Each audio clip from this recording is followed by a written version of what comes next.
Well, let's get started. I've got a couple minutes after 12, so let's go ahead and get started. Welcome, everybody. Thanks for joining us today. Just a quick note, we are recording this session and we'll send out a link to the recorded session within the next couple of days, so watch your email boxes for that. Any questions that you have throughout the session, just put those in the chat section and we'll keep an eye out for those.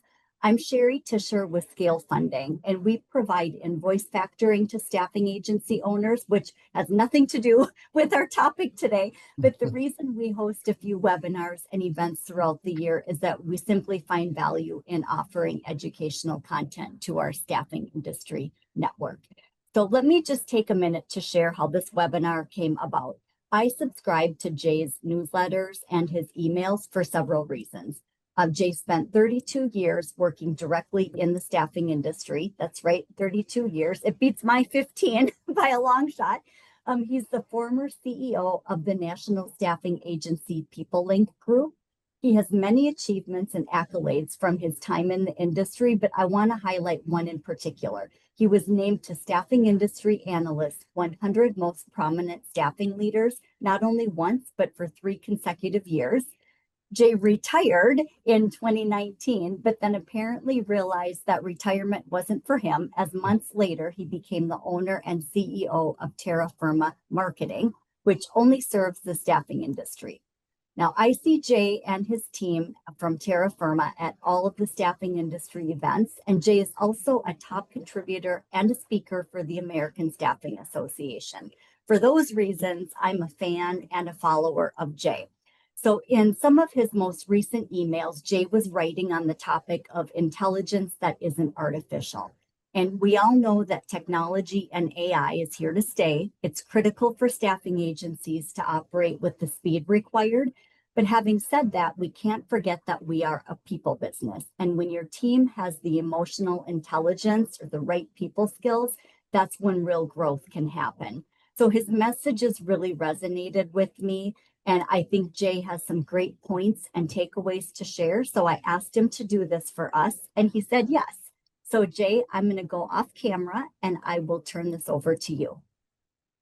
Okay, well, thank you, Sherry. That was very kind of you. That was a very nice introduction. I appreciate that. I'm a fan of yours as well. And because, yeah, you see me at the shows and I see you at all the shows. So we've gotten to know each other and are familiar with how each of our companies are contributing to the growth and the betterment of our industry, which is why I do everything that I do, trying to give it back and trying to help folks have an opportunity to, have the American dream like I did, and the staffing industry was a big part of that. So, footnote first, right out of the gate, I'm going to talk a lot about everything except artificial intelligence, as I said, but I'm not saying that there is not a place for AI. Sherry, you said it very well, and I'll repeat that. There is a place certainly for artificial intelligence in many organizations, including our staffing firms. I think we're still struggling trying to figure out the best way to how to deploy them and how to use them in such a way that they don't end up encroaching on the parts of our business that must be and always will be fronted by a person. And so, having said that, I'm going to contrast AI with what I'm calling the hidden catalyst for accelerating staffing firm growth. So let's jump in. First, real quick, let's do the. It's not cooperating with me. There we go. So a commercial real quick. I'll make this painless. In fact, you said everything, just about everything right here, Sherry, that, I've been in the business a long time, and People Inc. Group was a large company, was acquired in 2011. And then I left in 2019 and I'm SIA. You mentioned all those things, and I appreciate that. What about terra firma? So again, I retired for a little while, about a minute, and then I decided I wasn't done yet, and had an opportunity to acquire a marketing agency that I was very familiar with, and that I knew that I could, with a little bit of training and work and good luck and showing up at the right place at the right time, could turn that marketing agency and that marketing team into staffing professionals, and we've done that. So we provide, as Sherry said, we only provide marketing solutions to staffing industries and staffing suppliers. What do we do? Well, we do everything. We do it all. We develop websites, we host websites, we design websites, create them, and roll them out. We do, a lot of branding work, both company branding as well as recruitment or employment branding. Social media and content marketing, we manage lots of our staffing firms' social media platforms, and that includes, creating a content calendar with a theme, and then executing and creating content and posting the content, and then reporting on engagement and the various metrics related to improvement of social media followers and all that. Also do lead generation, of course, very important in generating leads that fit our client profiles and create a lot of marketing collateral, sales and otherwise, for our staffing clients. All right, commercial's over. So let's talk about the hidden catalyst. And this is, I guess I call it the hidden catalyst, like this is this huge secret. It really isn't. I mean, there aren't any secrets in our industry, are they? We pretend like they are, but so this really, it's hidden. I chose the word hidden because it's right in front of us, and yet we kind of stumble over a little bit. Well, why? Well, because, here's what we tend to look at when we look at staff and our internal staff, right? We look at their hard skills, their ability to, their technical screening and capabilities and ability to screen candidates and do that quickly and do that efficiently and effectively. We look for industry knowledge when we can, so that they have staffing and background, and that's another technical skill. And we look to help them to be as efficient as they possibly can in the various work that they're doing, whether it's sales, recruiting, or operations.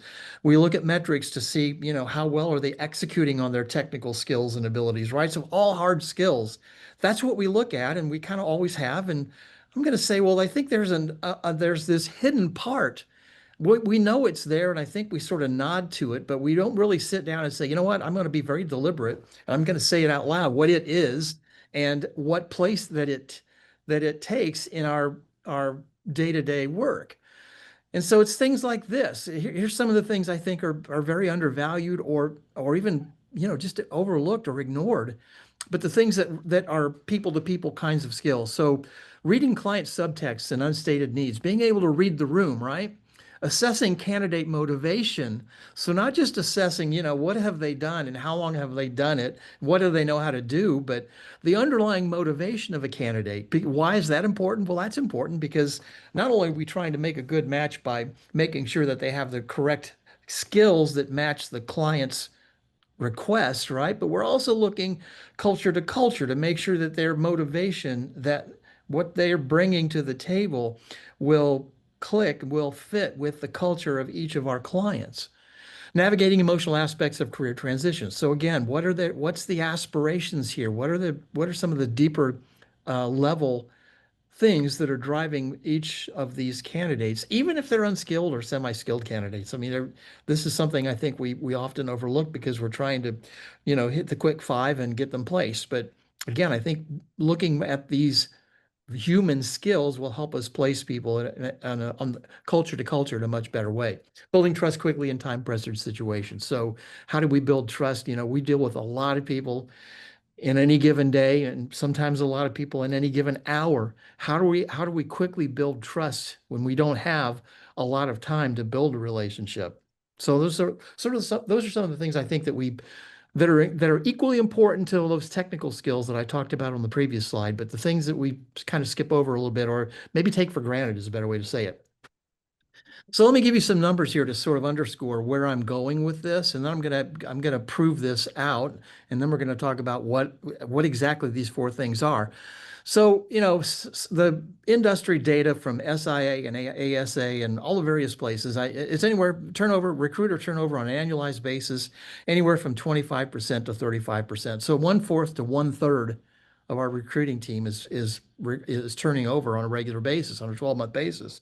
Client ghosting, I know you don't have to deal with that, but other folks have said that, well, it could be up to 40%. 4 out of 10 are ghosting us. It's probably more like 6 out of 10. I think that statistic maybe was a couple of years old. So it's probably even higher than that. And I'm sure you probably are nodding in agreement. Candidates accepting counteroffers, or, after we've placed them, or they've said yes, then they go away or they go somewhere else. 22% increase since 2021. Time spent managing communication breakdowns. How much time do we spend on that? 12 hours a week? Yeah, a lot. And all of these things have this emotional intelligence twinge at their core, that underlying EI, which is what we're going to really drill down on, which, in case you haven't figured out yet, that's the hidden catalyst. It's the emotional intelligence to offset our artificial intelligence. All right. Well, let's see if you would agree with me. Top performing leaders, 90% driven by emotional intelligence, not IQ. There's data that supports that. It may even be a little higher than that. It's not how smart you are. It's not how technically smart you are, how book smart you are, but how people smart you are. That's what we're talking about with emotional intelligence. And I say that there's a silent driver behind ongoing sustained growth. And it's not more AI, it's not more leads, it's not more hustle, it's emotional intelligence. That's the missing link. And I'm gonna prove this to you by the time we're done. Stay with me. EI is the most under leveraged competitive advantage of our industry. It is a competitive advantage. We all can use it to our advantage, and I don't see anybody doing it. We're using lots of other things, tools and programs and marketing efforts, and all of those things are great, but I think we're missing one that is huge that can swing the pendulum in a rather rapid pace. And I just want to throw this in. This is something that was in the Wall Street Journal, and I think it's really kind of proves my point. So I took this right out of this article. The article was about, as you can see, the future of AI lies in monkeys, not microchips. So they were talking about, how how to replicate, the best replicate an intelligent artificial intelligence tool. So here, I'm going to read this. The human brain runs on 20 watts of power, less than a light bulb, yet it consistently outperforms AI in the forms of intelligence we care about most: abstraction, reasoning, creativity, and social understanding, which, folks, those are all people skills. To match the computational power of a single human brain, remember it's 20 watts, a leading AI system would require the same amount of energy that powers the entire city of Dallas. Did you get that? One light bulb versus a city of 1.3 million people. Do we even need to calculate how much power would be needed for 1.3 million models to grasp how unrealistic that would be? I just find that dichotomy amazing. 20 watts of power versus enough power to power the entire city of Dallas. That's what we're talking about when we're talking about the importance of EI compared to or let's say the impact of EI compared to the impact of AI. So what's the missing piece? Well, we said it's EI. So I'm gonna give you the definition. I'm gonna come back and kind of highlight this, then I'm gonna come back and drill down on it. The capacity to be aware of, control, and express one's emotions, and to handle interpersonal relationships judiciously and empathetically. The key words: be aware of, control, and express. So think about that. Aware of, first I have knowledge of it. Control, I can do something about it, and then express it outwardly. Those are going to be the really important components we're going to dive into a little bit deeper. And here they are. Here's the four components of emotional intelligence. If you pick up any of the literature or data on self-awareness, on emotional intelligence, you're going to find these four components: self-awareness, self-management, social awareness, and relationship management. Now, again, I'm going to unpack these here shortly, but the first two, self-awareness, self-management, obviously those are self-contained components of emotional intelligence, something internal to each of us. 3 and 4, social awareness, relationship management, those are external to us. So those are things that aren't internally managed, but are externally managed. But those 4 items, when done correctly, make the difference in terms of being able to have a higher level of emotional intelligence versus a lower level, or practically none. But why does this matter? Well, let me give you some data. And our business is about relationships. We know that. And if that's the case, then emotional intelligence, or being able to manage our emotions, understand our emotions, be aware of them, control them, express them, has to be the fuel, right? It drives influence, trust, team cohesion, candidate experience, and client retention. So again, back to my earlier point, how can we build team cohesion, trust, all of those things when we're moving at the speed of light. Emotional intelligence can help us do that. So my data, my case, I'm going to build a case here for the importance of emotional intelligence. If I haven't already, 20 watts versus the city of Dallas. Maybe I've already made my point, but I'll go a little deeper. Here's some ROI numbers. Improved client retention and reorders. And I'll show you where I got this data. I didn't just make this up. Low EI teams, 60% client retention rate compared to high EI teams of 85%. And of course, there's a huge lifetime value differential, for each client in terms of longer retention and more retention. Another ROI, faster time to hire, standard process, 42 days to get them placed, and EI, 28 days to get them placed, 33% increase. Reduced ghosting and fall-offs. We talked about ghosting a minute ago. So the industry average seems to be somewhere about 15%. High EI, it's less than half that, 6%.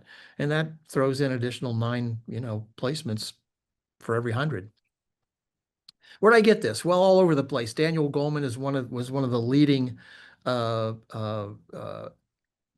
architects, if you will, of emotional intelligence, and has written a number of books about emotional intelligence, what it is, how you can improve your emotional intelligence, and all of those kinds of things. Harvard Review, Yale Center for Emotional Intelligence. Some of the data came from there. Some of the data came from SIA and from ASA. Some of it came from Bullhorn. I'm not going to read them all, but those were the benchmarks, the metrics that I was able to pull that data from that I've just shared with you. So now let's get into those 4 pillars, because this is really where the rubber meets the road. So self-awareness, I said, was the first one. Self-management, those 2 are internal. Social awareness and relationship management, those 2 are external. Start with self-awareness. What is it? Well, it's recognizing your own emotions as they happen. How many of us are able to do that? How many of us have even thought about trying to do that? We really can. Trust me, we can. Here's an example: noticing frustration during difficult client negotiations before it affects your performance. Or here's a better one yet: noticing frustration while driving, right? We've all had to deal with that, right? Can we recognize our emotions as they happen? Or even before they happen is even better. So here's an internal question, assessment question. Can your recruiters identify, or can you put yourself in there, identify your emotional triggers when a deal falls through, or when something happens that you didn't want to have happen, or that you didn't expect would happen? Can you identify the trigger that caused that emotion? Self-management is the second one. This one, controlling emotional reactions and adapting to changing situations. So now under self-awareness, we've been able to identify, that we have an emotion as a result of some action or some trigger. Now we're saying, all right, now I've identified it. How can I decide what to do with it, or to do anything with it? Here's an example: maintaining composure when a placement falls through at the last minute, or when a sale maybe falls through at the last minute, for those folks in business development. How do you maintain your composure? How do you stay even keeled? And the question is, how quickly does your team, or again, put yourself in this, how quickly do you recover from a disappointment? Think about that question. How quickly do you recover from a disappointment? Does it take you any time at all? If you can identify an emotion and determine and control that emotion and determine what you want to do with it, maybe there isn't a recovery. So something to think about. Social awareness, the third one, external now. Reading emotions of others accurately. I think we're all pretty good at this, I think. We just, it just sort of naturally happens. I don't think we think about it as much as we could or should. How do we look at it in staffing? Detecting when a client is hesitant but not explicitly stating concerns, or it could be a candidate. So trying to read between the lines, right? And the question: can your account managers or business development, can you or your team identify client objections or candidate objections or circumstances that could go wrong before they're verbalized, or before they happen? Can we read the room? And then once we've been able to do that, how can we use this to our advantage? Not taking advantage of someone, but truly and sincerely being able to build relationships by being aware of our emotions, by being able to manage those emotions, and then being able to identify the emotions in other people. So here, I'm using emotional awareness to build stronger connections. And this would be building trust with skeptical hiring managers, or again, it could be prospects and nervous candidates. How effectively do you build rapport with others? That's really the question. That's relationship management. All right, so then we're kind of looking at three different things here. So I want to just put this quick table up so we know where we are in terms of how emotional intelligence where it fits in compared to uh, intelligence quotient versus technical skills. And you can see, so technical skills, we talked about that in the beginning. That's just competence, being able to do your job, knowing how to do your job, how to do the various parts of your job. IQ is more about strategy. That's being able to think, I think at a higher level. So I have the tools, I have the competence, I know how to do what I do. And then strategically, I can figure out how to know what I know to use it in such a way that it's most effective and it's used in the right scenario, in the right situation. And then EI sort of puts all of these together. It brings it creates the connections, right?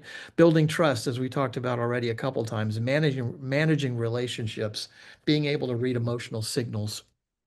And my point here is you can't automate empathy. Artificial intelligence can't do that. There's a reason it's called artificial, right? It can't emote. It can't we just can't have it be sensitive to empathy or to be empathetic.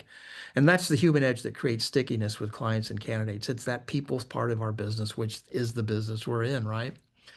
So how do we put this EI component into our companies, and how do we as individuals bring this to bear, right? So I'm going to talk about four things here. First, formal assessment. There are actually tools, believe it or not. There are tools to assess your IQ. There are tools to assess your personality and work personality, and we know DISC, and we know what some of those tools are, Myers-Briggs. But there are some EI assessment tools that have been formalized and that have been validated and will provide metrics on levels of emotional intelligence. Believe it or not, you can see there's the tools there. Probably one of the most used that I've in my research is this EQI 2.0. And that's one that's designed specifically for the workplace. But there you can see there are various tools um, that will help assess emotional intelligence in an individual. And those are formal, by the way, formal assessments. There are also informal ways to assess it. So client perception surveys, candidate experience reviews. We're talking about NPS kinds of surveys, being able to, but focused on emotional intelligence uh, characteristics, and not just customer satisfaction. But there's certainly a way that we can informally assess that. Team dynamic observations.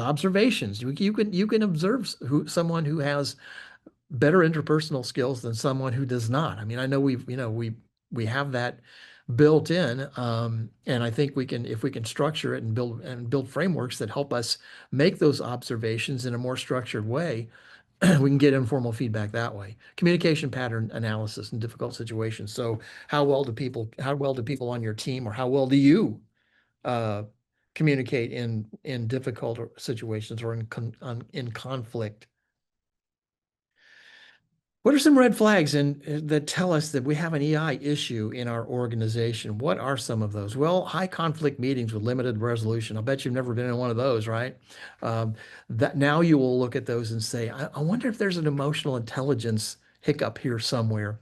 Lots of conflict in meetings, and we just can't get things, we can't get people on the same page. Get our we can't get our objective. We can't agree on an outcome. Kind of like we just got our government back in order. What did it take? 42 days?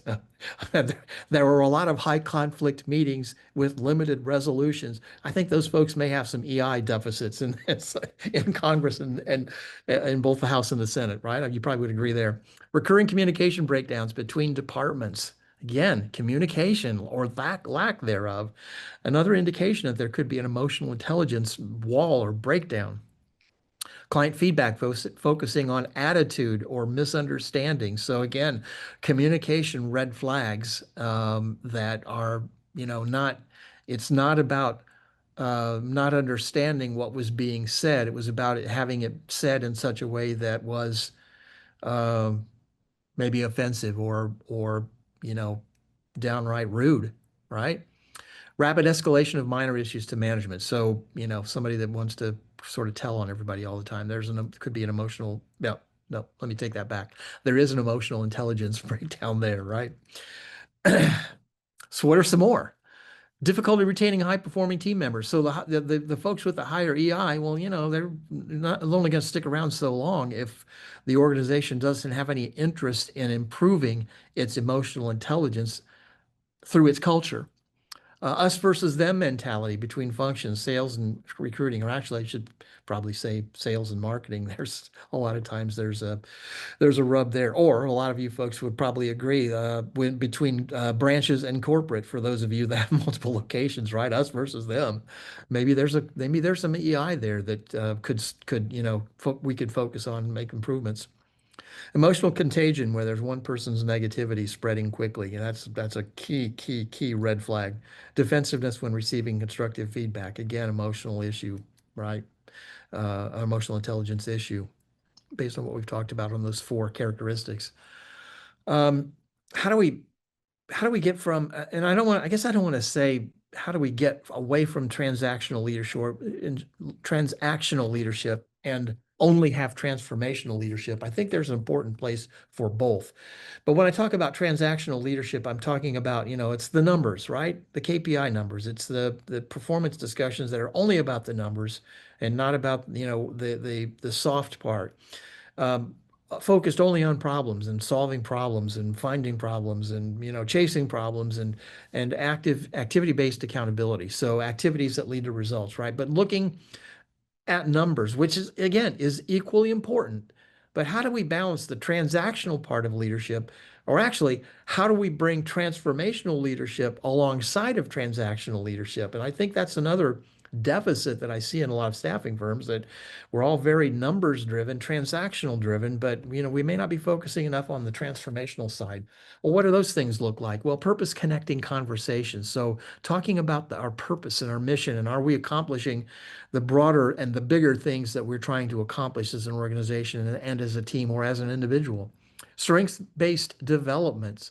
So how are we looking at the things, not trying to fix our weaknesses, and there's no problem with identifying what those are, but looking at our strengths and saying, how can we optimize those? One-on-one coaching oriented sessions. So again, not just the regular one-on-ones, but one-on-ones that look at those four parts of emotional intelligence and giving team members feedback on those. How well am I in self-awareness, self-management, social awareness, and relationship management? How am I doing there? And I'll show you a little bit more about that in just a minute. Uh, Individualized motivation approaches and balancing metrics with meaning. So yeah, balancing the numbers with why they're important and what they're accomplishing. So again, back to what we said here a minute ago, coaching and one-on-one, looking at our strengths in terms of emotional intelligence components. How do we build that into performance reviews? I've never seen a performance review that has them. I keep talking about this, and I get a lot of folks shaking their heads, yes, that makes a lot of sense. And I hope we'll get to this. I hope there will be some folks who will adopt this. So what are we talking about? Well, again, self-awareness metrics. How are we through observation? How are we, or you can use the self-assessment, the self-assessment and the team assessment tests I talked about earlier. Emotional self-regulation measures. So how can we look at that, and how well, do we have people that have a hair point trigger, right? And if so, well, let's talk to them about that. Let's bring it to their attention, because again, they're not even meeting the first characteristic of strong emotional intelligence, and that is self-awareness. So the first two really being self-aware of an emotion, and then self-management, being able to identify it and use it appropriately or not use it if it's appropriate, right? Relationship effectiveness indicators. So again, how well are teams working with other teams, and how well are individuals working within teams? What's the collaboration look like there? You can certainly score that and observe that and give feedback on that. And team client contribution. So again, all ways that I think some measures can be built into performance reviews, which do two things. Number one, it gives people feedback on their emotional intelligence abilities and where they need to improve. But number two, it communicates the importance of emotional intelligence in the culture of the organization.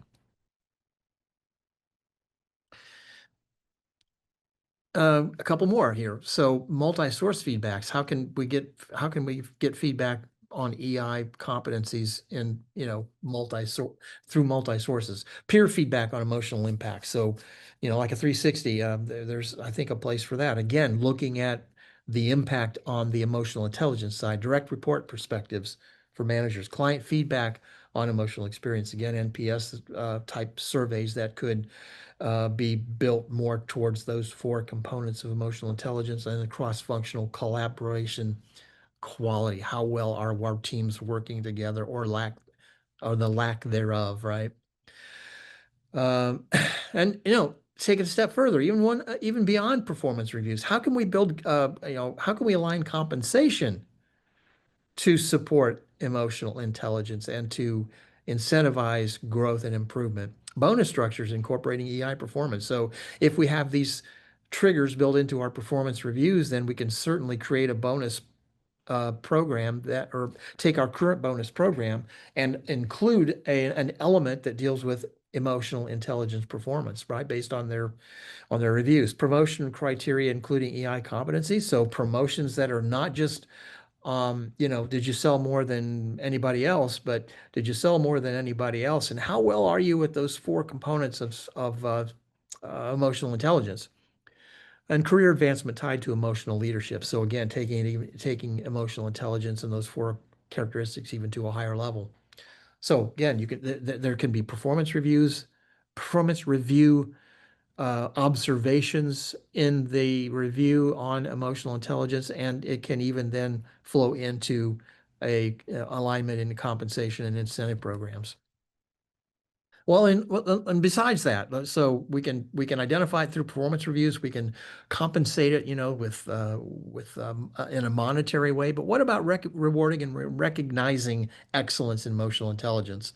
Well, I think there's some formal things. So create an EI champion award or some kind of an award that calls people out who are exhibiting a higher level of emotional intelligence. Client connection excellence recognition. Again, clients who are giving us feedback on how well one of our teammates or our teammates are developing relationships and building relationships. How about team emotional support acknowledgement? So team to team or individuals within a team that can call each other out. So I think there's ways that it can be recognized and rewarded beyond just, here's some money.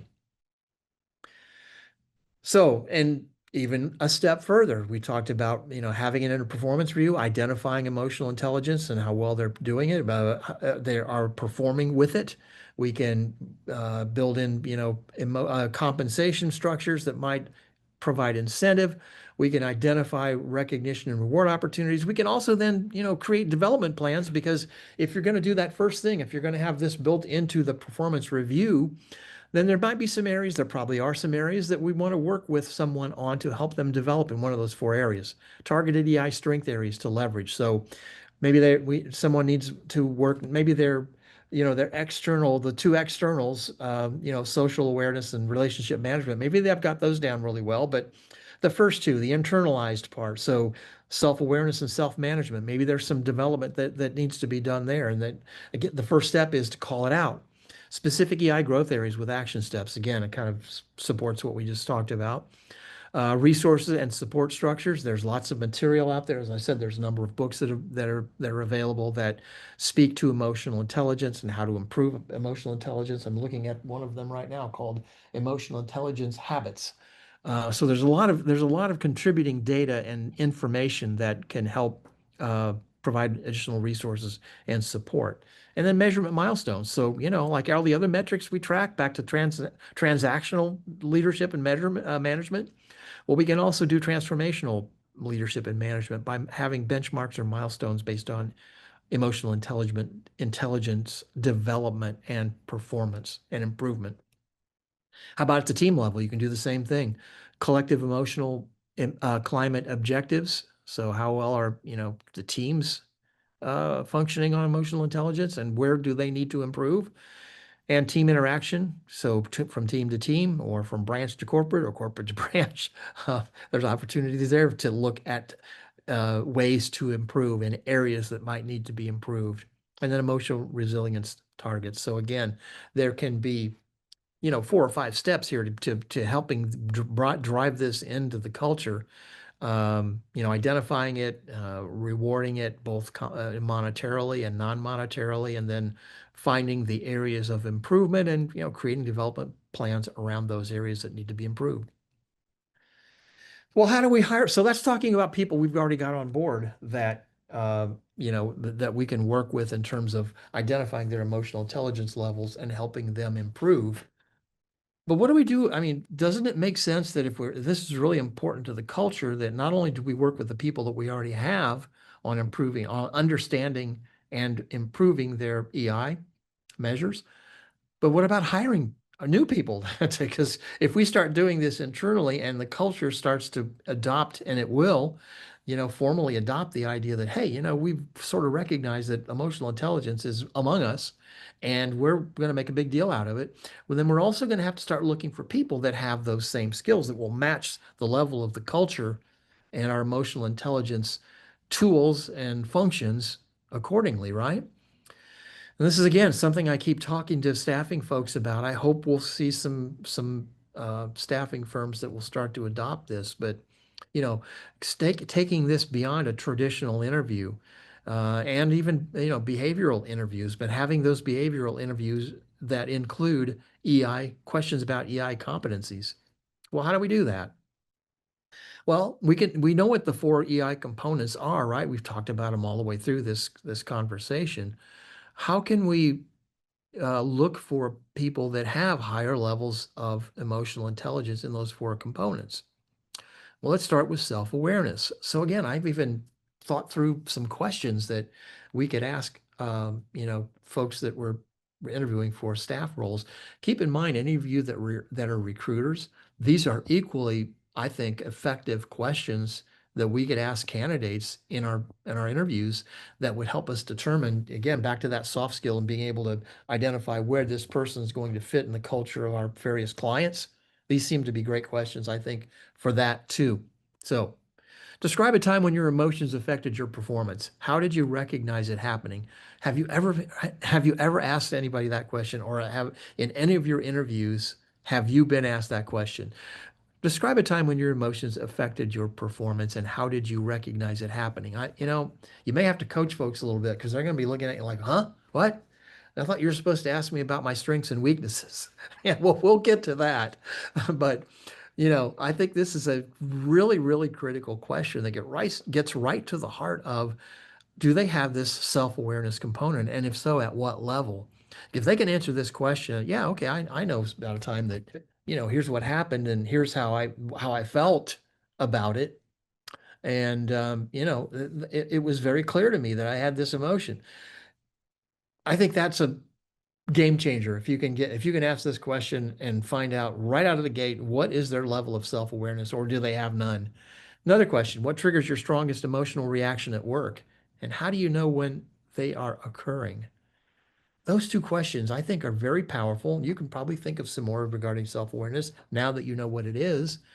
But it just seems to me that we should be, particularly again for staff, folks who are bringing in internally on our staffs, um, that we are looking for these emotional uh, components, because again, I think I've made my argument that emotional intelligence, we're in the people business. Emotional intelligence is all or nothing. I mean, this is critically important to the real success of our individual careers as well as the organizations that we're working for. So how do we do the same for self-management? Tell me about a situation where you had to regulate your emotions to achieve a business outcome. Regulate my emotions? You mean I had to control my emotions? So this could really open up to a very interesting dialogue and conversation with a candidate for a staff role. But I think it will tell you a lot about where that person is beyond their, how many years did you spend as a recruiter? How many years did you spend in business development or leadership or management or whatever the case may have been? Yeah, okay, I can get all that. You can tell me how long you did that and how good you were at that. But tell me about a situation where you had to regulate your emotions in order to be more successful to achieve a particular outcome, and how well you were able to regulate that emotion was going to equate to how well you were going to accomplish, or if you were going to accomplish whatever that objective or circumstance or situation was. Like, again, I think it's going to lead to a real interesting conversation, but really will allow you to see deeper, much more deeply into the candidate that you're talking to. The second one, how do you maintain emotional equilibrium when dealing with difficult clients or candidates? How do you keep your cool when, when, with clients that are difficult or candidates that are difficult? How do you do that? Tell me give me an example of when you had to do that, when who is the client that gave you the most gruff in your career? Tell me about that client and how well you managed that emotional result or the emotions that resulted from that relationship. I think again, you're going to get a lot of information, and again, it's going to tell you right to the core. Does this person have, so these two questions, this person, does this person have awareness of their emotions to begin with? And if they pass that test, are they also able to understand how and where to apply those emotions? And let me just say something about this. We're not saying that you have to not have any emotions. I mean, that's what AI is. It's artificial. We are not artificial. We are emotional human beings. And I'm not saying, and let's be clear about this. Listen to me very carefully. I'm not saying that when we say self-management and regulating your emotions means you don't have any emotions. These two components mean you identify that you have emotions. I got angry, or I got frustrated, or whatever the case may have been, or I'm happy, or I'm pleased, or I'm excited, or overjoyed, whatever the case may be. Recognizing that, and then recognizing how to express it appropriately, or how to regulate it. Maybe my anger doesn't need to be expressed in this particular circumstance. Maybe it won't help improve things, right? Particularly at home. I don't know. I'm the first one to raise my hand. I'm not perfect at this. And, sometimes you'll get into a situation where you say something you shouldn't say, right? And you know immediately when you said it, you shouldn't have said it. And if you would have just drilled down on self-management a little bit more, probably self-awareness and self-management a little bit more, you would have not, made that mistake. You wouldn't have said that, and because it wasn't the right place or the right time or the right way. Maybe, with a little bit of self-management, you could figure out a way to say it in such a way that it would, that would land much more gently. Okay, the third one, social awareness. Now we're talking about the two external parts of emotional intelligence. So social awareness. Describe how you've identified unspoken concerns from a client or candidate, or how did you identify unspoken concerns from a client or a candidate or a friend or whatever? How did you make this work however you want to make it work? But the idea is, were they able to read the room? Were they able to identify concerns or emotions or situations or unspoken things that contributed to whatever the situation is that you're in? Could be, something very, um, you know, harmless, like, hey, where do you want to go to lunch? Or it could be a highly conflictive kind of conversation. But um, how have this, how has this person been able to identify things that are beyond what's being said?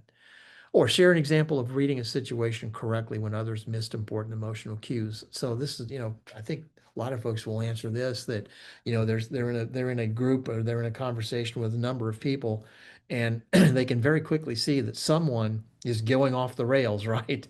They are they are not doing a very good job of self-awareness and self-management with regard to their emotions, and then they're externalizing those and doing an even worse job, and yet you're sitting there saying, "Oh man, what they just said is not good," or "This is not. I can feel already. This is going in the wrong direction. I can feel the tenseness. I can feel how awkward whatever that conversation is, where it's going." And I think it's a great question to ask a candidate. How how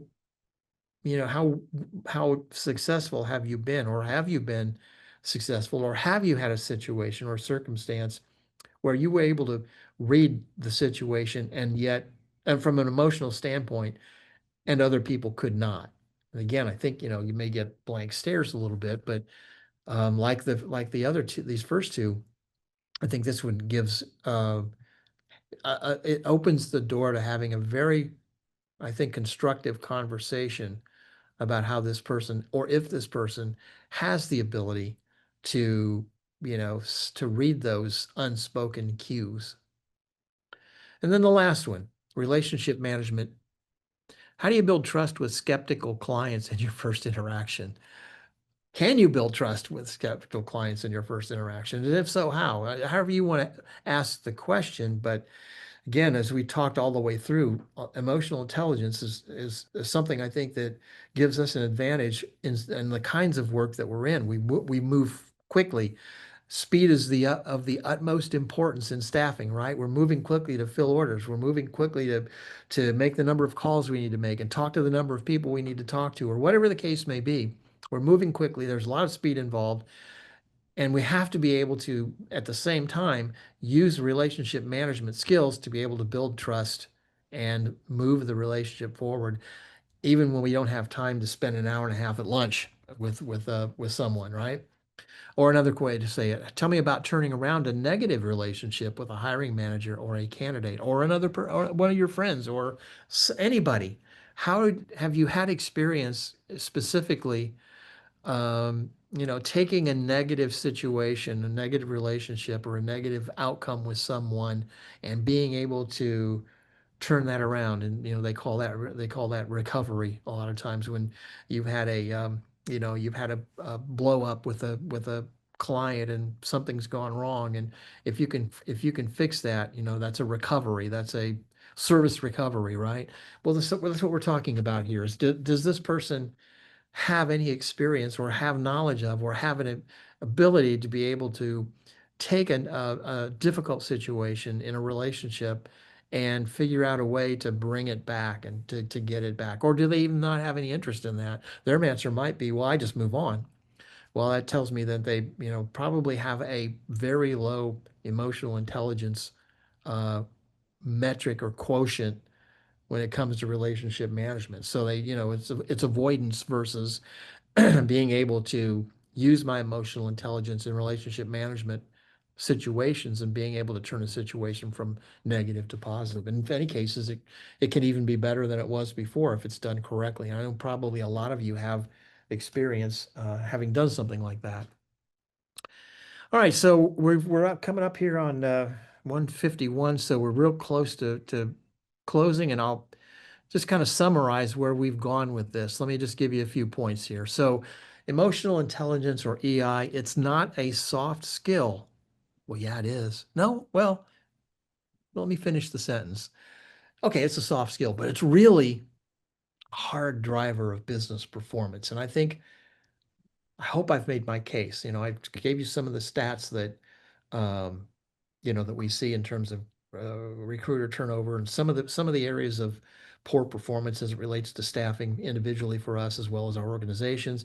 I talked about how emotional intelligence can improve metrics in a number of different ways, right? Ghosting and client retention and all of those things.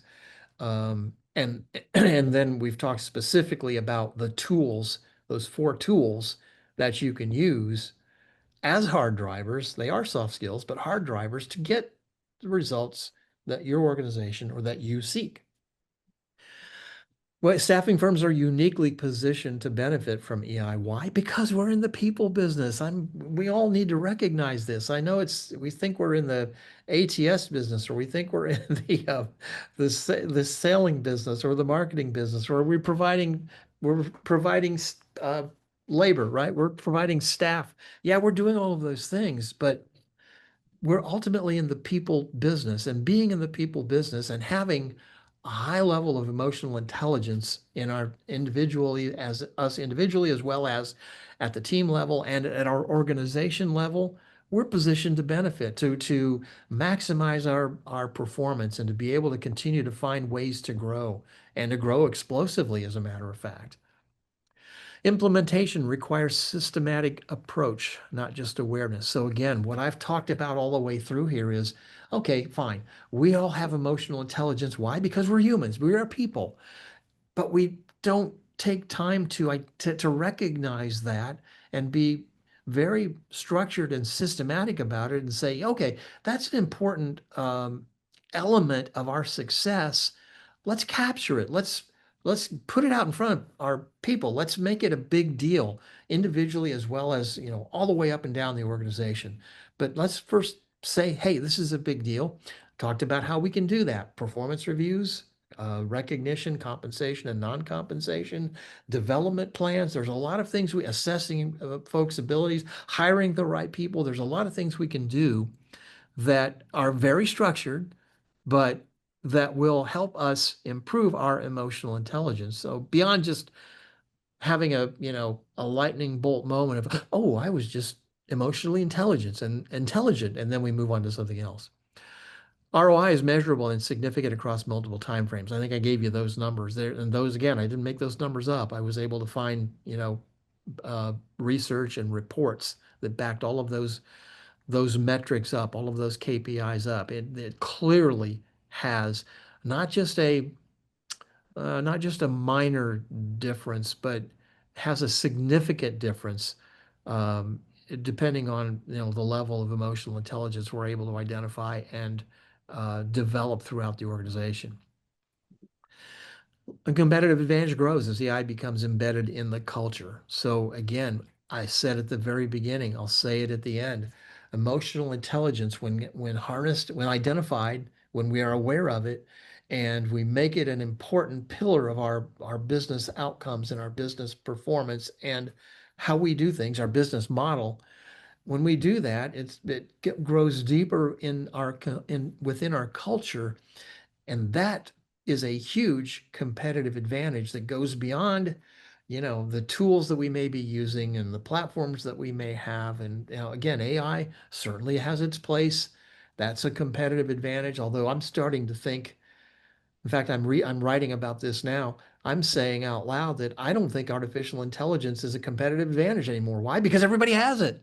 Now, granted, everybody's executing with it at different levels, but this just tells me that this is a speed bump that we're just flying over. We need to slow down and recognize that emotional intelligence components, getting them into the culture, can be a huge competitive advantage. And with that, we are at 1:56. And so, Sherry, I'm going to stop right there. And I don't know Great. if anybody has any questions, comments. Well, so Jay, I'm not seeing any questions specifically in the Q&A, but I do have something. Throughout Okay. the webinar, you gave a shout out to a specific book title, but it made me think that when we send the follow-up of the recording, maybe what we can do is send a small list of specific resources that you have that Yep. might with training and development of Yep. their teams. Okay. So I maybe will. we can work on compiling that and we'll just include it in the follow-up. I will give you that. There's several that are just outstanding, of which, I pulled a lot of my content from. Yeah. Okay. Okay. Perfect. Yeah. So that was all I had. I don't see any other questions. So thank you all for attending. Jay, thank you Sure. for doing this for Thank us. you for having It's me. very valuable, and everybody have a great day.